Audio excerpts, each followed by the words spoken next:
SCP-467 appears to be an empty telephone booth. The telephone was removed to verify whether it was the anomalous element, but it turned out to be normal, as were the other components.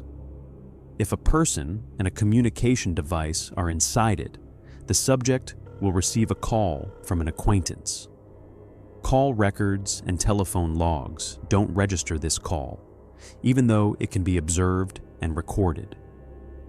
It isn't the actual caller who contacts the person, which suggests that the anomaly possesses telepathic abilities. These calls reveal information of greatly varying importance that the recipient didn't know. The booth requires 24 hours before it can call the same person again. A Class D who committed violent crimes was called by his mother, who was disappointed and full of guilt. The subject appeared slightly disturbed for several hours. Another Class D, guilty of murder, was called by the victim's relatives, who told him that they're learning to forgive him.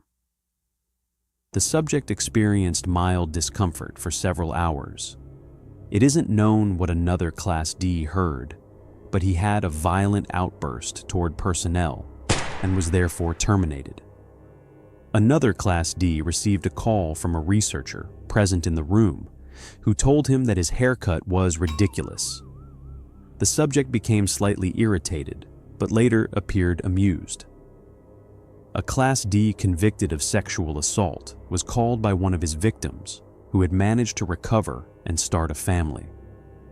The subject didn't know how he was supposed to feel, but recovered a few days later.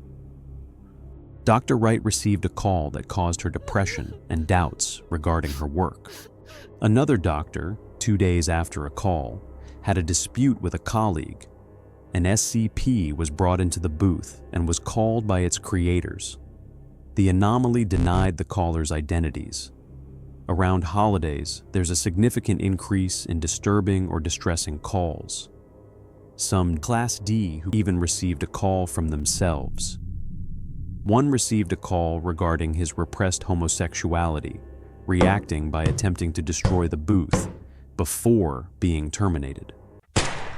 Another discovered some erased memories after being subjected to an amnestic.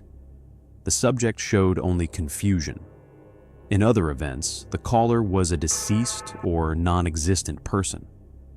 For example, a murder victim screamed at his murderer for 5 minutes, and the killer reacted in the same way as the Class D who was hiding his sexuality.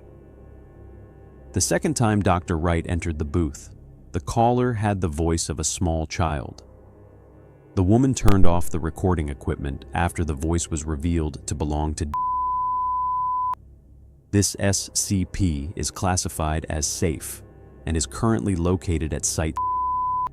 It's monitored by a single security guard who is replaced daily. During study or relocation procedures, all personnel involved mustn't carry communication devices without authorization for testing.